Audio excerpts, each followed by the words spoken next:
उनका ये कहना है कि ओवरऑल जितने भी स्टूडेंट्स हैं उनसे ज्यादा वहां पे मार्क्स आने के चांसेस थे और सभी स्टूडेंट्स का एग्जाम शायद वो नहीं लेना चाह रहे। हेलो गाइस, फिर से मैं आप सभी को मस्त झकास और बिंदास बोलने बिल्कुल नहीं आया हूं, क्योंकि आप सभी को पता है एनटीए की प्रेस कॉन्फ्रेंस हुई है जिसके अंदर डीजी सुबोध कुमार सिंह ने क्या क्या बातें कही हैं वो मैं आप सभी को डिटेल में समझाने वाला हूं और बताने वाला हूं। इसके साथ साथ नीट 2024 का पेपर कहां पर किस लोकेशन में किस सेंटर पर लीक हुआ है वो भी मैं आप सभी को यहां पर बताने वाला हूं। लेकिन उससे पहले मैं 4 लाइन जरूर कहूंगा, ध्यान से सुनना और ध्यान से समझना। ये चैनल बड़ा तो नहीं, आवाज बुलंद होनी चाहिए। ये चैनल बड़ा तो नहीं, आवाज बुलंद होनी चाहिए और हम सब हक और सच के लिए इस तरह लड़ेंगे कि ये स्कैम करने वालों की रूह तक रोनी चाहिए। तो चलो समझते हैं अपने पॉइंट्स को। देखो यहाँ पर मैंने लिखा है ऑल आइज ऑन एनटीए और हमें हैशटैग यूज करना है वी वांट री नीट, इसके साथ साथ हैशटैग री नीट। समझ आया? देखो अब मैं बात करूंगा पेपर लीक की, कहां पर पेपर लीक हुआ है और कुछ न्यूज चैनल पे ये सारी चीजें बताई गई थी, लेकिन इन बातों को दबा दिया गया। उन चैनल का लिंक भी मैं इस वीडियो के डिस्क्रिप्शन में आप सभी को दे दूंगा, ध्यान से जरूर देखना। देखो सबसे पहले गुजरात के गोधरा के अंदर एक स्कूल है पंचमहल, वहां पे 6 स्टूडेंट्स को नकल कराई गई है, 6 स्टूडेंट्स की चीटिंग कराई गई है और पर स्टूडेंट से 10 लाख रुपए लिए गए हैं, जो उस न्यूज चैनल में बताया गया है। और जो पेपर शेयर हुआ है वो व्हाट्सएप के थ्रू हुआ है। सेकंड है पटना का एक सेंटर है, वहां पे पर स्टूडेंट से 40 लाख रुपए लिए गए हैं, 40 लाख रुपीस पर स्टूडेंट से लिए गए हैं। अब स्टूडेंट्स कितने हैं वो वहां पर नहीं बताया गया। अब नेक्स्ट हम बात करेंगे रीनीट। अब देखो यही मुद्दा है, रीनीट होगा या नहीं होगा, मेन मुद्दा यही है। अब देखो कितने स्टूडेंट्स बैठे थे, 23,33,000। एनटीए ने बोला है 23,33,000 टोटल स्टूडेंट्स वहां पर बैठे थे एग्जामिनेशन के लिए, लेकिन एनटीए ने बोला है कि 1600 स्टूडेंट्स का हम दोबारा से रीवैल्यूएशन कराएंगे, दोबारा से एग्जाम करा सकते हैं, कराएंगे या नहीं लेकिन अभी कंफर्म नहीं है। समझ आया? अब देखो मेन मुद्दे बात है अपने, मेन मुद्दा क्या है, प्रेस कॉन्फ्रेंस में डीजी सुबोध कुमार सिंह ने क्या क्या बातें कही हैं उन्हें समझना है। देखो लास्ट वीडियो में आप सभी को बताया था कि 67 स्टूडेंट्स ऐसे हैं जिनकी रैंक 1 है, 720 में से 720 नंबर 67 स्टूडेंट्स के हैं। और हरियाणा के अंदर 8 स्टूडेंट्स ऐसे हैं जिनके 720 मार्क्स हैं। ऐसा कैसे हो सकता है? इसके साथ साथ उन सभी स्टूडेंट्स का सरनेम यूज नहीं किया गया है, ये भी आप सभी ने देखा होगा। ऐसा कैसे हो सकता है? तो ये सारी चीजें जहन में और ध्यान में रखना जरूरी है और एनटीए से सवाल पूछना पड़ेगा और उन्हें सही जवाब देना जरूरी है। नेक्स्ट, अब देखो ग्रेस मार्क्स। अब उन्होंने बोला है ग्रेस मार्क्स का एक फॉर्मूला है 2018 के अंदर, या फिर सेंट्रल गवर्नमेंट में उन्होंने कुछ बताया है कि सुप्रीम कोर्ट का ऐसा कुछ जजमेंट बताया कि ग्रेस मार्क्स हमने फॉर्मूले के थ्रू दिए हैं। अब वो फॉर्मूला क्या है वो कुछ नहीं समझाया, किस फॉर्मूले से दिए हैं, क्या दिए हैं, कुछ नहीं बताया। समझ नहीं आ रहा है कि कहना क्या चाह रहे हैं। अब देखो नेक्स्ट इन्होंने बोला है कि 1563, जो मेरा राउंड ऑफ यहाँ पर उनका ये कहना है कि 1600 स्टूडेंट्स में से 15 लगभग 1600 स्टूडेंट्स या 1563 स्टूडेंट्स का, इनमें से 790 क्वालिफाई है। 1563 स्टूडेंट्स में से 790 स्टूडेंट्स क्वालिफाई हैं और जिनकी परसेंटेज होती है 50.54%, 50.54%। नेक्स्ट, टोटल स्टूडेंट कितने थे? 23,33,000। इसमें से 13,16,000 स्टूडेंट्स की परसेंटाइल कितनी है? 56%। यानी कि इतने स्टूडेंट्स में से 13,16,000 स्टूडेंट्स क्वालिफाई किए हैं जिनकी परसेंटाइल है 56%, यानी कि टोटल 56% होते हैं यहाँ पर।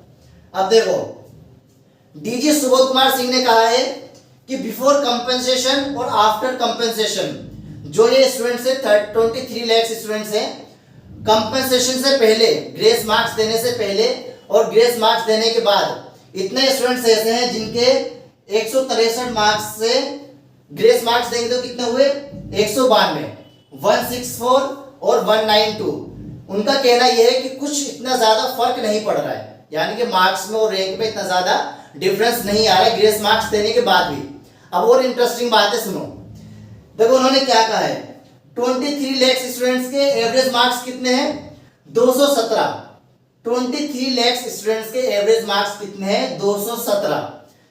और एक ही सेंटर, जो एक ही सेंटर की बात कर रहे हैं ना, जिस सेंटर के अंदर ग्रेस मार्क्स ज्यादा दिए गए हैं, 720 मार्क्स आए हैं स्टूडेंट्स के, उनका ये कहना है कि उस सेंटर में हमने देखा है कि उनके एवरेज मार्क्स, जो टोटल स्टूडेंट्स के एवरेज मार्क्स है, टोटल स्टूडेंट्स 23 लाख के जो एवरेज मार्क्स है वो है 217, लेकिन सिर्फ एक सेंटर के अंदर जो एवरेज मार्क्स आ रहे हैं वो टोटल से ज्यादा आ रहे हैं 235।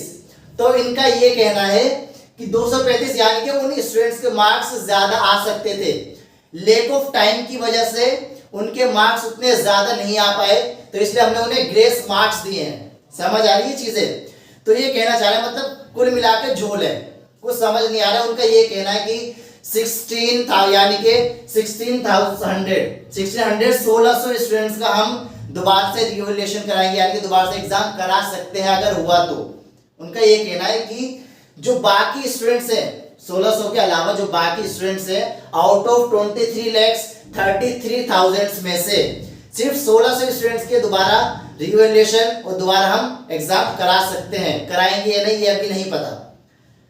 अब देखो यहाँ पे देखना, उनका ये कहना है कि 4,750 4,750 सेंटर्स में से सिर्फ 6 सेंटर ऐसे हैं, सिर्फ 6 सेंटर ऐसे हैं जहां पे पॉसिबिलिटी है, जहां पे हमने ग्रेस मार्क्स इंप्रूव किए हैं या फिर जहां पर हमें रिवैल्यूएशन करना जरूरी है, हम वहां पर उनकी जांच कराएंगे, उन सेंटर की हम जांच कराएंगे। सिर्फ 6 सेंटर की, सिर्फ 6 सेंटर की हम जांच कराएंगे कि वहां पर एक्चुअल में क्या हुआ था, वहां पर स्टूडेंट्स को लैक ऑफ टाइम हुआ था या नहीं हुआ था, उन्हें ग्रेस मार्क्स दिए गए हैं, वो हम सिर्फ 6 सेंटर की कराएंगे, ना कि 4,750 4,750 सेंटर में से सिर्फ 6 सेंटर की हम जांच कराएंगे, वहां पर जाके इंक्वायरी कराएंगे कि वो सारी की सारी चीजें वहां पे कैसे हुई हैं और उन्हें वहां पर जितने भी स्टूडेंट्स ने एग्जाम दिया है उन्हें ग्रेस मार्क्स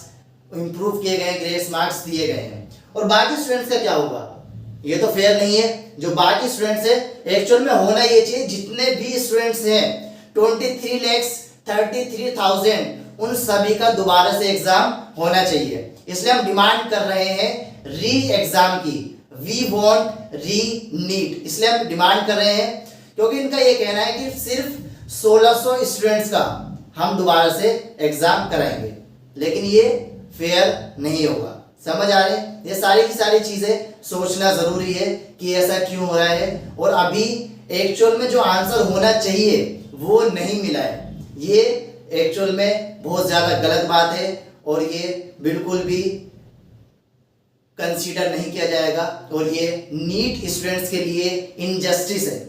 नीट स्टूडेंट्स के लिए ये बिल्कुल भी जस्टिस नहीं है कि सिर्फ कुछ ही स्टूडेंट्स का दोबारा से नीट कराया जाएगा तो ये भी क्लियर नहीं कराएंगे या नहीं कराएंगे।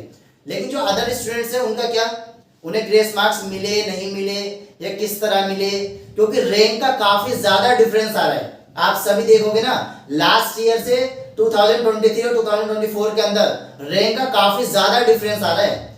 लगभग एक मार्क्स पे 75,000 तक स्टूडेंट्स हैं। समझ, इतना डिफरेंस आएगा तो जो डिजायरेबल या फिर जो कॉलेज मिलना चाहिए, ड्रीम कॉलेज या फिर जो कॉलेज हमें मिलना चाहिए वो नहीं मिल पाएगा as compare to last year. समझ रहे हो? तो हम सभी को मिलकर आवाज उठाना जरूरी है और हम सब हार नहीं मानेंगे, आवाज जरूर उठाएंगे।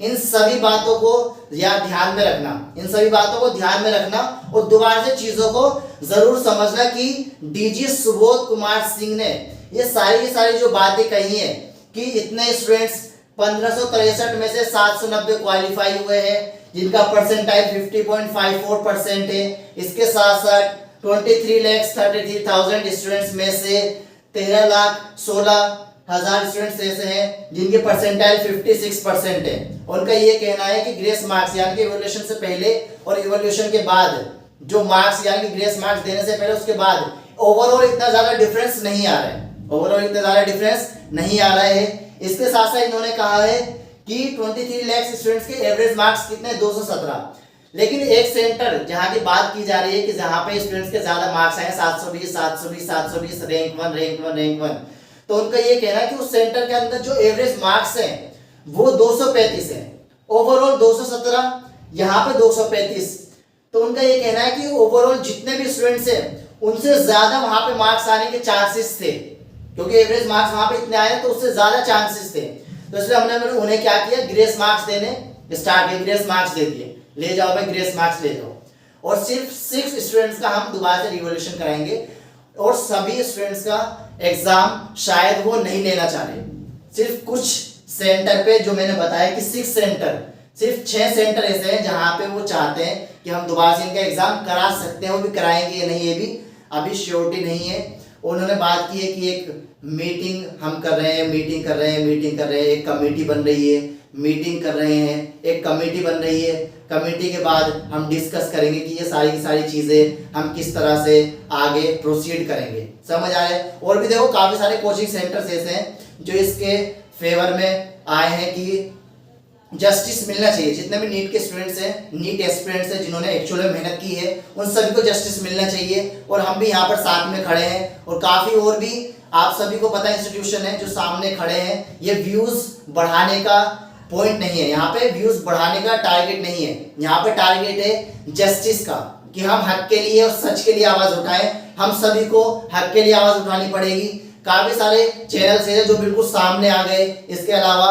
काफी सारे पॉलिटिशियंस भी ऐसे हैं जिन्होंने अपनी बातें सामने रखी हैं कि इस तरह से कैसे हो सकता है कि जो रिजल्ट 14th को आने वाला था वो बिल्कुल इलेक्शन के रिजल्ट के बाद नेक्स्ट डे कैसे आ गया। जो 14 को आने वाला था, ये सारी चीजें दबाना चाहते थे कि इस एक्सप्रेशन को, जो स्कैम है, इन सभी बातों को दबाना चाहते थे, जो स्कैम हुआ इसे दबाना चाहते थे। इलेक्शन के रिजल्ट के साथ साथ वो रिजल्ट भी, हमारा नीट का रिजल्ट भी दे दिया। तो ये सारी चीजें हम सभी को ध्यान में रखनी है और इसके लिए हम सभी को साथ मिलके फाइट करना है। हम लड़ेंगे और जीतेंगे। तो all the best and God bless you.